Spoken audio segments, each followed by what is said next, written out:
So with us car reviewers, are we giving professional opinions about the cars we are reviewing? Or are we just making comments based on the information that is available to us? Today I am checking the Suzuki Fronx, and this is my introduction.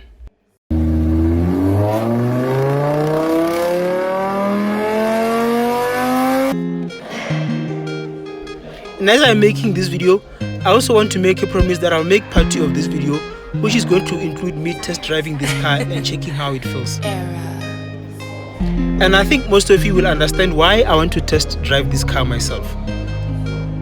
Most car dealerships are reluctant in giving out cars for test driving, especially if you're not going to buy one. And most of us just don't prefer doing any test driving because we don't want to get into any troubles should anything happen to the cars we are reviewing. So with this one, I feel that I have all the privileges to do so, and I don't want to live beneath my privileges. So I'm just gonna go ahead and test drive it, or ask to test drive it, because why not? I am a Suzuki customer after all. I went down to BB Suzuki and purchased a Suzuki Baleno, so they should allow me to test drive this Suzuki Fronx. Ladies and gentlemen, this type of cars are called crossovers or compact SUVs for a reason, to accommodate those sofas that want to have a feeling of an SUV even though we cannot afford those expensive SUVs.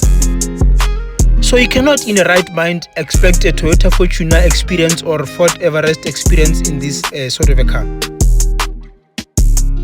So we're looking at cars like Nissan Magnite, Renault Kiger, Starlet Cross, Kia Sonet, and even VW T-Cross could be categorized as such, even though it's a bit pricey. Let me assume you guys have been watching the boot space as I've been talking a lot. This one is a Suzuki Fronx GLX. As you can see, there's a light at the back boot. Remember, with most budget cars, at the back boot there is no light. So you're looking at a boot space of 304 liters, which extends to 605 liters with rear seats folded. And it is the same in both the GLX and the GL model. And I find it strange because since it's made from the Baleno platform, I believe it should have more things and more features and more boot space than the Suzuki Baleno. But in this case, it's strange because Suzuki Baleno has got more boot space than the Suzuki Fronx, which is a bigger car than the Suzuki Baleno, or which is supposed to be one. Almost everything in this car is exactly the same as the Suzuki Baleno. 1.5 liter 4-cylinder engine producing 77 power output with 138 Newton meters or torque. So far, this is still a Suzuki Baleno, but it's an SUV. But let's continue. You also get 6 airbags and xenon headlights. You get the following: cruise control, ABS, remote central locking, front and back electric windows. The claimed average fuel consumption is 5.7 liters per 100 kilometers. For this car, you're looking to pay the price of about 355,000 for a GLX Auto and around 334,000 for a GLX manual. You get a keyless entry. I think it's good so far. A shiny and very beautiful interior. Again, in the interior is still a Suzuki Baleno, just different colors. In the Baleno you get blue, and in the Fronx you get maroon.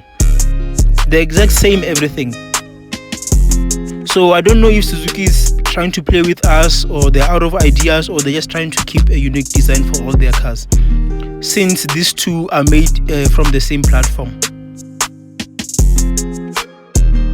So if you want to upgrade from a Suzuki Baleno and you want to get a feel or experience of an SUV or crossover SUV, this is a car you should be looking for. Anyways, that is as far as my car review goes for the Suzuki Fronx GLX.